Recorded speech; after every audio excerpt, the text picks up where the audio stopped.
구약 성경입니다. 창세기 25장입니다. 29절부터 34절입니다. 창세기 25장 29절부터 34절까지 한 절씩 교독하시고 우리 34절은 함께 읽겠습니다. 야곱이 죽을 쑤었더니 에서가 들에서 돌아와서 심히 피곤하여 야곱에게 이르되 내가 피곤하니 그 붉은 것을 내가 먹게 하라 한지라. 그러므로 에서의 명분은 에돔이라. 야곱이 이르되 형의 장자의 명분을 오늘 내게 팔라. 에서가 이르되 내가 죽게 되었으니 이 장자의 명분이 내게 무엇이 있느냐. 야곱이 이르되 오늘 내게 맹세하라. 에서가 맹세하고 장자의 명분을 야곱에게 판지라. 야곱이 떡과 팥죽을 에서에게 주매 에서가 먹으며 마시고 일어나 갔으니 에서가 장자의 명분을 가볍게 여김이었더라. 아멘. 하나님을 성가대 우리 특별 찬양 있겠습니다.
귀한 찬양에 감사를 드립니다.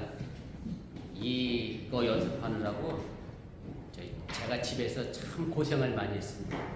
왜 제가 고생을 많이 했느냐면 사모님이 반주를 보내줘야 되는데 박자가 안 맞는다고 본인이 막 열심히 연습하고 해서 보냈어요. 현규도 와서 연습하더니 그 부분이 또 안 되나 봐. 거기만 내리쳐. 그래서 제가 엄청 제가 피아노 소리에 제가 박자를 다 외웠습니다. 까다롭고 힘든 박자에 최선을 다해주신 성가대님께 감사를 드리고 또 귀한 찬양의 은혜를 받았습니다. 기뻐하며 경배하는 성탄절이 되었으면 좋겠습니다. 오늘은 강림절 네 번째 주일이고 제가 예배 후에 당회 구역회를 하려고 합니다. 감리교회는 당회가 만 18세 이상 세례교인이 참여하고요. 구역회는 조금 더 엄격해서 각 부서장, 또 남녀 선교회장, 속장, 권사, 장로들이 그 대상이 됩니다. 가끔 여러분들이 한국에서 신앙생활 하실 때에 그렇게 담임 목사님 실에 가면 그렇게 또 써놓은 주보에도 그렇게 써있는 경우도 없지 않아 있는데 뭐라고 되어 있냐, 담임 목사 대신 다르게 또 쓰는 말이 있어요.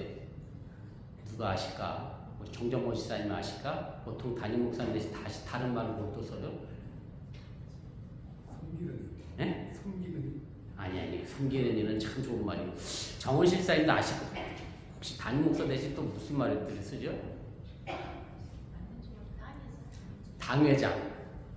당회장 누구 이렇게 쓰거든요. 그래서 당회장의 의미는 사실은 당회의 의장이라는 뜻이고, 물론 당회 의장은 목사가 아닐까. 사실은 어떻게 보면 정확한 명칭은 담임 목사지 당회장은 회의 주재 의장이라는 의미라서 맞지 않는 부분도 없지 않아 있습니다.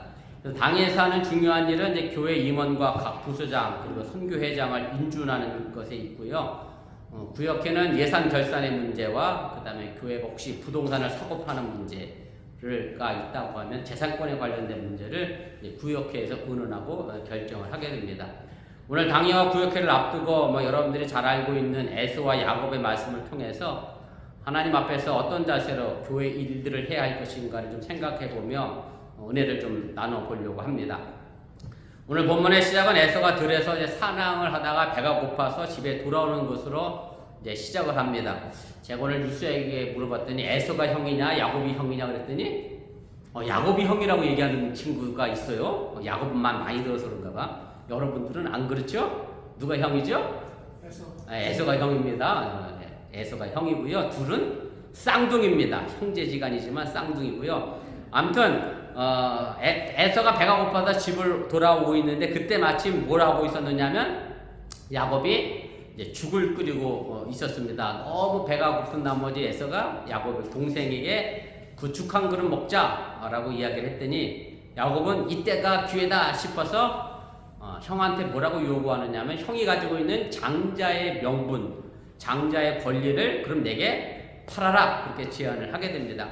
에서는 배가 고파 죽을 지경인데 뭐 장자의 명분이 뭐 이렇게 중요하냐, 오늘 마지막 부분에 보면 가볍게 여겼다라고 하면서 아마 죽그릇부터 자기 앞으로 당겼을 것이고, 근데 야곱은 그냥 죽을 줄 수 없어서 다시 한번 죽그릇을 뺏어서 아니야 형이 내게 맹세해달라, 장자의 명분을 내가 진짜 넘겼다 맹세해달라라고 치밀하게 얘기하면서 결국 에서로 하여금 그 장자의 명분을 팥죽 한 그릇에 사게 되는 것으로 오늘 본문의 말씀은 정리되고 마무리됩니다.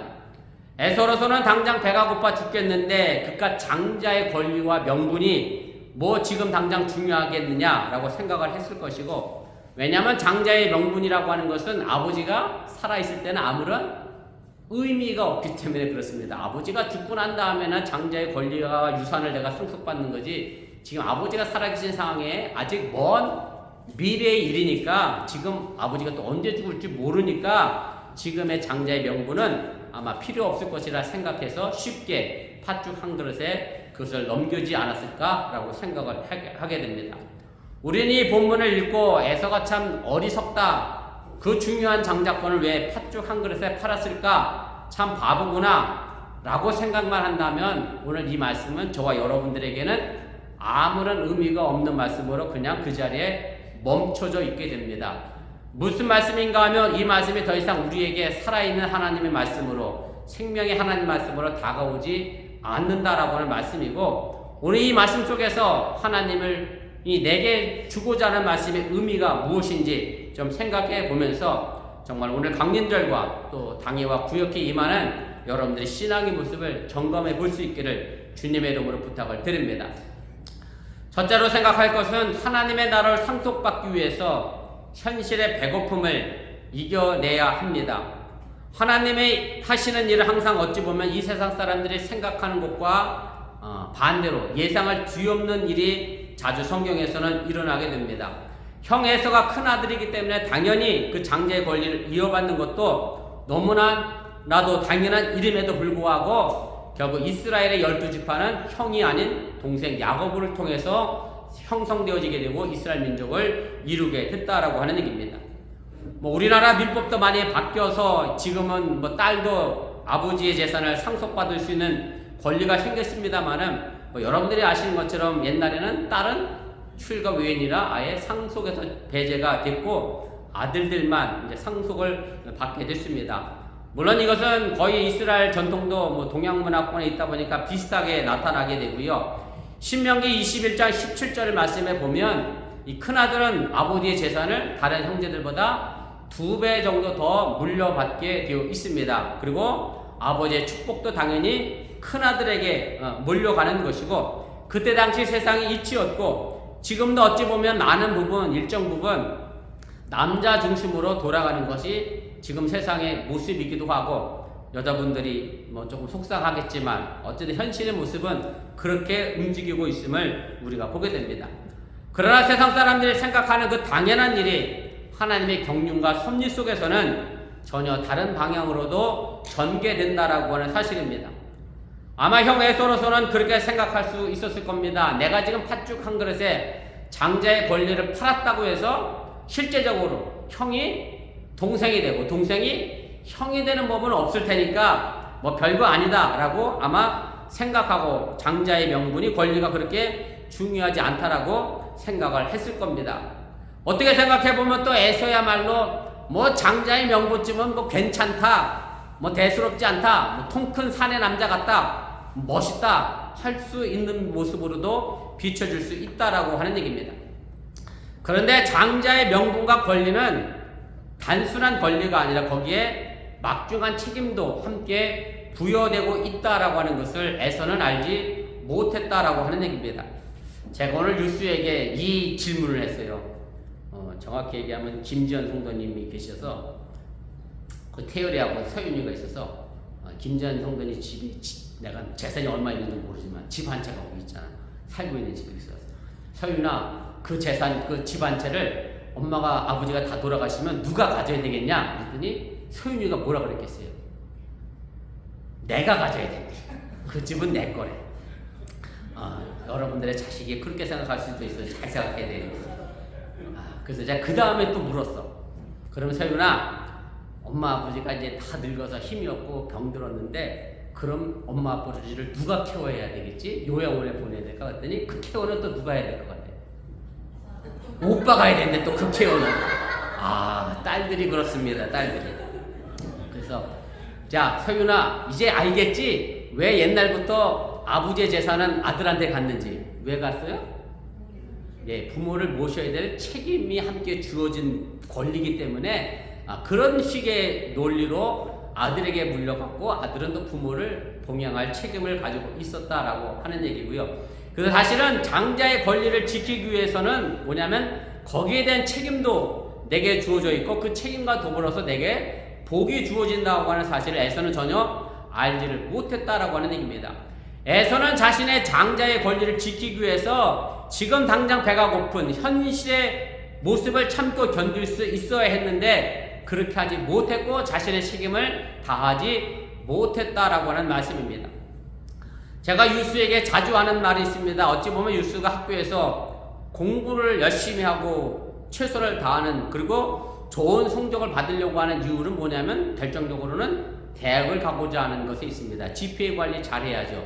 더 GPA 관리 잘해서 더 이왕이면 랭킹이 좋은 학교에 가려고 그렇게 열심히 노력을 합니다. 물론 좋은 대학에 갔다 그래서 랭킹이 높은 학교에 갔다 그래서 좋은 인성을 갖는 건 아니지만 여러분들이 먼저 사람됨을 가르치시고 그 다음에 그 위에 실력을 쌓아야 하는 것이 맞는 얘기고, 먼저 사람이 되고 나서 그 다음에 의사가 되든 컴퓨터 공학자가 되든 변호사가 되든 해야 한다는 것은 변치 않는 사실임을 여러분들이 기억하시면 좋겠습니다.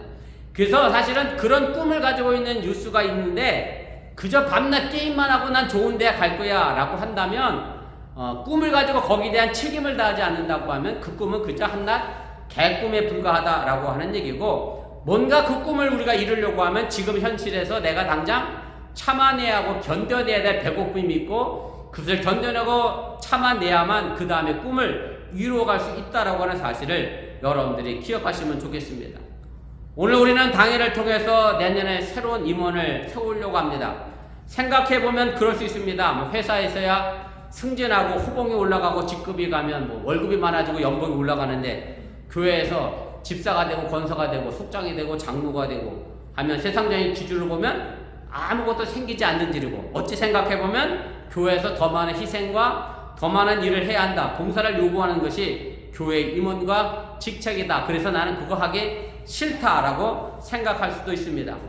그러나 우리가 하나님의 나라의 상속을 누리기 위해서는 내게 다가오는 배고픔으로 상징되는 세상의 고난도 이겨내야 되고, 또 교회에서 요구되는 헌신과 봉사라고 하는 거룩한 책임도 져야 한다라고 하는 사실을 여러분들이 기억하시고, 행여 지금의 배고픔 때문에 내게 주어지는 그런 명분과 권리와 책임을 저버리는 어리석은 에서 같은 사람이 되지 않기를 주님의 이름으로 부탁을 드립니다. 두 번째로 우리는 현실과 신앙이라고 하는 관점에서 보면 에서와 야곱이 무엇이 달라서 하나는 선택받았고 하나는 선택받지 못했는가를 살펴볼 필요가 있습니다. 에서와 야곱은 쌍둥이로 태어났습니다만은 그 생김새와 성격 그리고 생활 방식에 있어서는 너무나 큰 차이가 있었습니다. 오늘 본문에 보면 죽을 표현하는 표현이 두 가지로 나타납니다. 제가 유스한테 물었더니 읽어놓고 하나도 기억을 못해. 그래서 영어에서 점수가 안 나오는 거야. 읽으면 기억을 해야지. 여러분들에게 묻겠습니다. 기억하시는지. 29절에는 이 죽을 뭐라고 표현했을까요? 네? 29절에는 이 죽을 뭐라고 표현했어요? 여러분들 기억 안 나세요? 붉은 것이라고 했어요. 붉은 것을 내게 달라. 그 붉은 걸 달라. 그리고 마지막 34절에는 그 붉은 것이 뭐로 바뀌었죠? 팥죽으로 바뀌었어요. 팥죽. 그럼 왜 29절에는 붉은 것을 썼고 34절에는 팥죽으로 썼느냐? 일종의 음률인데요. 우리가 한국 성경도 그렇고 영어 성경도 그렇고 히브리어 성경을 번역했기 때문에 그 음률을 제대로 라임이라고 해야 되나? 그걸 제대로 살려내지 못한 거고, 그래서 29절에 이 붉은 것이라고 하는 단어의 히브리어로 무슨 말로 발음이 되느냐면 아하돔이라고 발음이 됩니다. 아하돔. 그리고 29절에 그 다음에 가로치고 나와서 한 말이 있어요. 에서의 별명은 뭐뭐였더라. 에돔이었더라. 그래서 아돔과 에돔이 같은 음률로 히브리 성경에는 쓰였고요. 그럼 에돔은 무슨 뜻일까요? 에돔은 붉은 사람이라고 하는 뜻입니다. 그래서 에서의 별명은 붉은 사람. 그러면 에서는 결국 태어날 때 어떻게 태어났어요? 붉은 모습으로 태어났다. 그래서 붉은 것, 에돔, 아돔 같이 연결돼서 이렇게 쓴 거고요. 우리가 읽진 않았습니다만 바로 본문 앞에 있는 25절에 보면 이렇게 돼 있어요. 먼저 나온 자는 붉고 전신이 토롯 같아서 이름을 에서라 하였고, 그래서 에서는 몸에 털이 많은 사람, 꼭 털이 많은 사람이 성격이 와일드한 사람인지는 잘 모르겠습니다만 저는 털이 없는 사람이라 아주 젠틀한 사람입니다만, 그래서 에서는 야성적인 성격의 소유자였고, 그리고 에서는 들에 나가서 사냥을 즐겨하는 사냥꾼의 삶을 즐겼고, 그리고 이거는 제 생각에는 큰아들이라 어머니보다는 아버지의 사랑을 더 받았다, 이렇게 성경은 기록을 합니다. 그런데 동생 야곱은 성격이 차분하고 집에 있기를 좋아했고, 그러다 보니 아니야, 이거는 제가 생각해도 그런 것 같아요. 엄마는 늘 어떻게 생각하죠? 막내 쪽으로 사랑이 가게 됐어요. 그랬더니 일부 주일학교 교사들은 아주 현명해. 아니래, 다 같이 사랑하는데 전혀 차별이 없다고 얘기하시는데, 아무튼 막내라 어머니는 야곱을 더 사랑하지 않았을까, 그렇게 저는 생각을 해봅니다. 성경은 그렇게 써 있는 건 아니지만 제 그냥 추측입니다. 이 두 사람의 성격은 각각 서로 다른데 사실 어느 성격이 더 멋있고 어느 성격은 별로다 이렇게 말할 수는 없습니다. 왜냐하면 이 개성은 선천적으로 가지고 태어난 것이기 때문에 그렇고, 결국 에서와 야곱도 그 기질대로 성장하고 자라면서 자신이 가지고 있는 그 개성대로의 삶을 만들어가며 이끌어 갔기 때문에 그렇습니다. 사실 이것은 우리 모두에게 해당되는 말이기도 합니다. 사실은 여러분들이 가지고 있는 성격들이 다 다릅니다. 어느 성격이 좋고 어느 성격이 더 나쁘다라고 말할 수 없다라고 하는 얘기고요. 우리나라 말에 그런 얘기 있잖아요. 10손가락 깨물어서 안 아픈 손가락 없다. 물론 모든 자식이 다 사랑스럽고 좋긴 하지만 제가 키워보니까 또 그런 것 같아요. 그래도 마음 가는 자식이 더 있죠. 솔직히 속으로 있는 것이 사실이고, 뭐 어쩌다 보면 뭐 에서가 아버지가 에서를 더 좋아했고, 뭐 어머니 리브가는 야곱을 더 좋아했다는 것을 봐서라도 비록 같은 자식이지만 좋아하는 것이 서로 다를 수 있음을 우리가 서로 인정해 가야 한다라고 하는 얘기입니다. 그리고 또 하나 기억해야 될 것은 사실 모든 사람을 만족시킬 만한 절대적이고 표준적인 사람의 모델은 결단코 없습니다. 다시 말씀드려, 모든 사람에게 완벽하게 호감을 주는 사람은 없다는 말씀이고, 사람은 타고난 인간의 개성과 외모와 그리고 성격은 그것대로 존중되어져야 하지, 니께 나랑 다르니까 잘못됐으니 무조건 고쳐라 뭐 이렇게 이야기하는 것도 무리가 있다라고 하는 얘기입니다. 제가 목사들을 위한 신앙서정에서 볼 글귀 가운데 하나가 이런 것이 있어요. 목사들끼리 하는 얘기이긴 합니다만은, 예수님처럼 되려고 하지 마라 이런 말이 있습니다. 목사가 예수님처럼 되려고 하면 어떻게 되겠어요? 상당히 힘이 듭니다. 그리고 목사가 여러분들 마음을 전부 다 100%, 여러분들이 저를 100% 다 좋아하시면 괜찮은데 설령 또 그렇지 못한 부분도 있다라고 하는 얘기고, 사실 목사가 모든 교인들의 마음을 다 충족시키려고 하면 사실 못합니다. 그래서 이런 우스갯소리가 있어. 전태번 넥타이 사달라는 얘기는 아니고요. 오해하지 마세요. 어느 큰 교회 목사님이 교인이 연말되니까 성탄절에 넥타이 선물을 했어요. 어떤 분은 빨간색, 어떤 분은 파란색. 그래서 그 다음 주에 파란색 넥타이를 메고 갔더니 빨간색 넥타이를 선물한 교인이 왜 넥타이는 안 했냐? 물어보셔.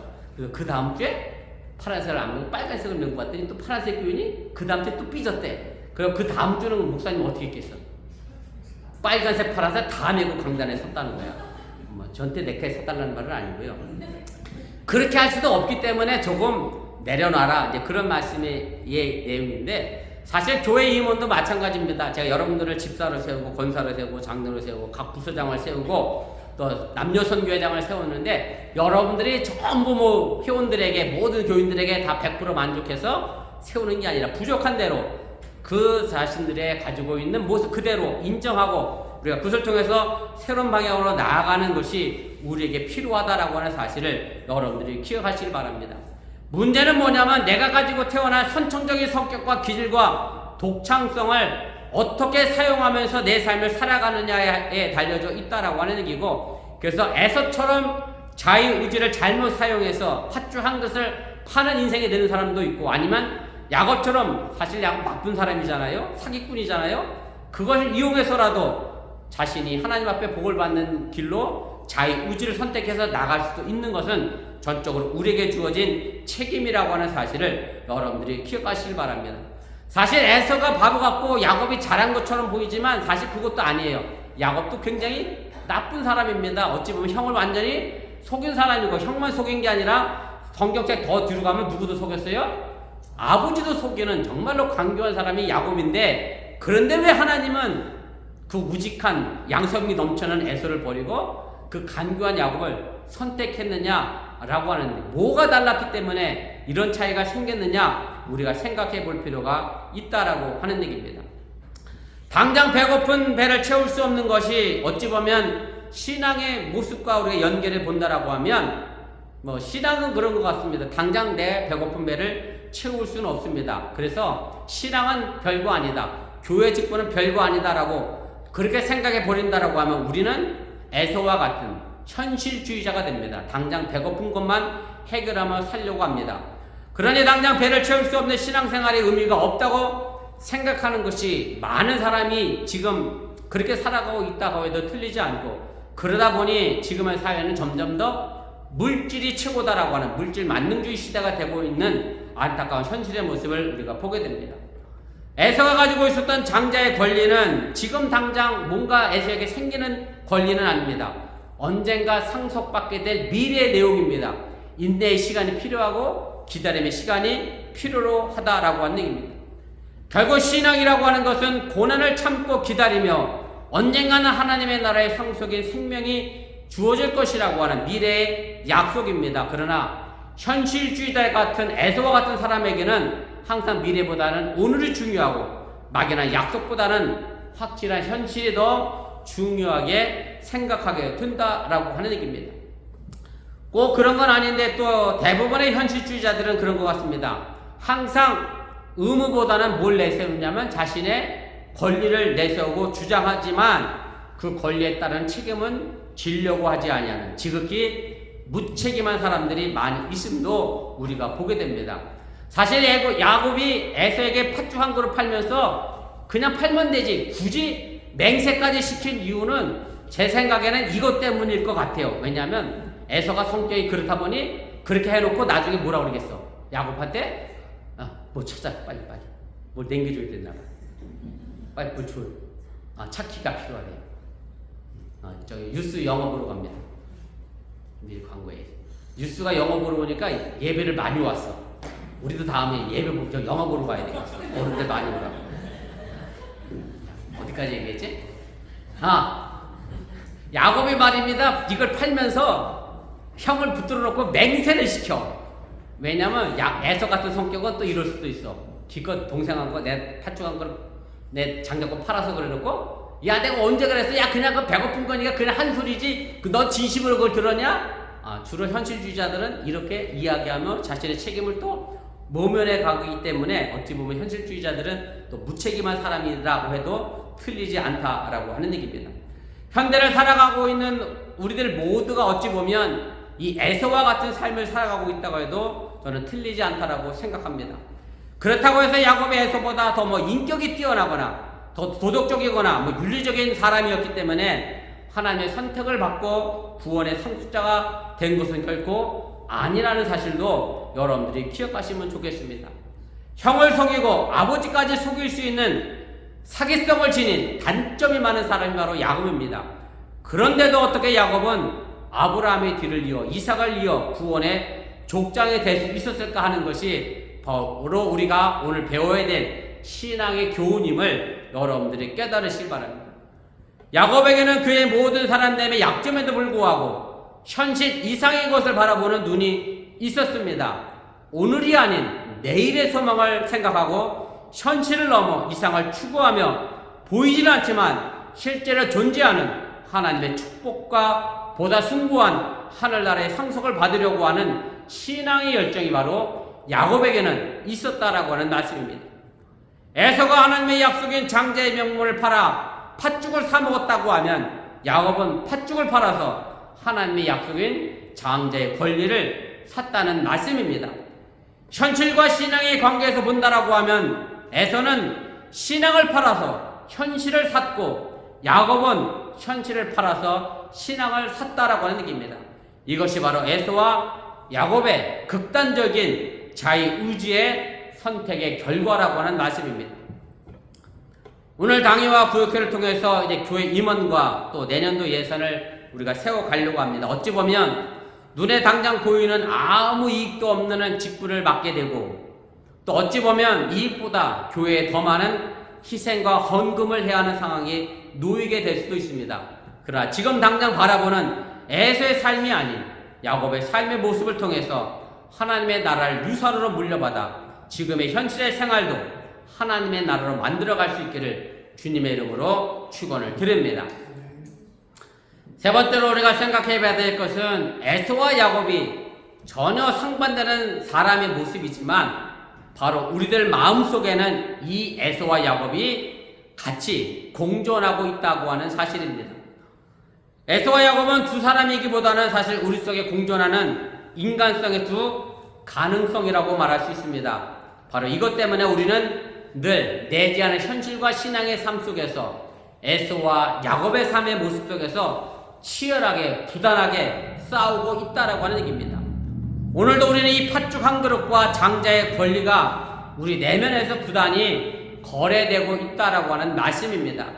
현실과 신앙 사이 양단을 걸치고 그 양단을 번갈아 짚어가면서 같이 이중 구조 속에서 우리가 살아가고 있다는 그런 말씀입니다.